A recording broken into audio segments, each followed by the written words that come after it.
নমস্কার বন্ধুরা, issue story স্টুডিওতে আপনাদের স্বাগত জানাচ্ছি।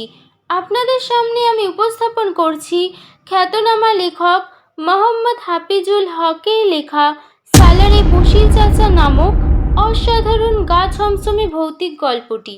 তো চলুন বন্ধুরা, এবার শুরু করা যাক। বশির মিয়াকে দেখে আমি প্রথমে চিনতে পারিনি। যাচ্ছিলাম কুমিল্লায়, সালারে নেমে কুমিল্লার ট্রেনে চড়তে হবে। বাস থেকে নেমে স্টেশনের দিকে ছুটতে লাগলাম। মাত্র 5 মিনিট বাকি। এই ট্রেন চলে গেলে রাত ভোর স্টেশনে কাটাতে হবে। আগামীকাল সকালের আগে কোনো ট্রেন নেই। কপাল ভালো, টিকিট কাউন্টারে ভিড় ছিল না। টিকিট কেটে প্ল্যাটফর্মের দিকে পড়ি কি মরি করে ছুটলাম। ছুটতে ছুটতে চলে এলাম 2 নম্বর প্ল্যাটফর্মের শেষ মাথায়। গাড়ি তখন 4 নম্বর প্ল্যাটফর্মে দাঁড়িয়ে। সিগন্যাল হয়ে গেছে, ওভারব্রিজ দিয়ে গেলে এই ট্রেন আর পাবো না। তাই 3 নম্বর লাইন অতিক্রম করে 4 নম্বরে যাওয়ার জন্য দৌড় শুরু করলাম। 3 নম্বর প্ল্যাটফর্ম থেকে লাইনে নামতে গেলাম যখনই, খপ করে কে যেন আমার হাত ধরে টেনে 3 নম্বর প্ল্যাটফর্মের উপর ছুঁড়ে ফেলে দিল। পরক্ষণেই 3 নম্বর লাইন ধরে মেল ট্রেন হাওয়ার মতো স্পিডে প্ল্যাটফর্ম কাঁপিয়ে বেরিয়ে গেল।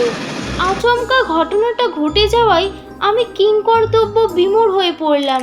তখন আর আমার চিন্তা করার মতো মাথায় কিছু আসছিল না। আমি প্ল্যাটফর্মের উপর পা ছড়িয়ে মাথায় হাত দিয়ে বসে আছি। আচমকা হ্যাঁচকা টানে আমি শারীরিক সামান্য আঘাত পেলেও মানসিক দিক দিয়ে প্রচণ্ড আঘাত পেয়েছি। আমাকে ঘিরে ছোটোখাটো একটা জটলার সৃষ্টি হয়েছে। ধাতস্থ হলে শুনতে পেলাম ওরা বলা বলি করছে, 1 সেকেন্ডের জন্য বেঁচে গেছে, মিয়া তুমিই প্রাণ ফিরিয়ে দিয়েছো। কোরআনে ঠিকই লেখা আছে, আল্লাহ মানুষের মধ্যেই বিরাজ করছে। একটু স্বাভাবিক হয়ে সামনের দিকে তাকাতেই দেখলাম একটা রোগা হাড় জিরজিরে চেহারার লোক ঠিক আমার সামনে দাঁড়িয়ে আছে, আর আমাদের দুজনকে ঘিরে জটলা। লোকটিকে দেখে আমার চোখ চকচক করে উঠল।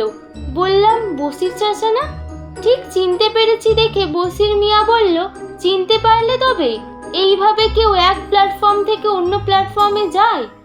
এই অল্প সময়ের মধ্যে আমাদের ঘিরে এমন জটলা শুরু হলো যে আমি বেগতিক দেখে ব্যাগ নিয়ে উঠে দাঁড়ালাম। ফিরে তাকালাম বশির চাচার দিকে। দেখতে পেলাম না জটলার মধ্যে বশির চাচাকে খুঁজতে লাগলাম, কিন্তু কোথায় বশির চাচা? তারপর প্রায় ঘন্টাখানেক প্ল্যাটফর্মে তন্ন তন্ন করে খুঁজলাম বশির চাচাকে। দেখলাম না। মানুষটা যেন হাওয়ার সাথে মিলিয়ে গেল। মনটা ভারাক্রান্ত হয়ে গেল।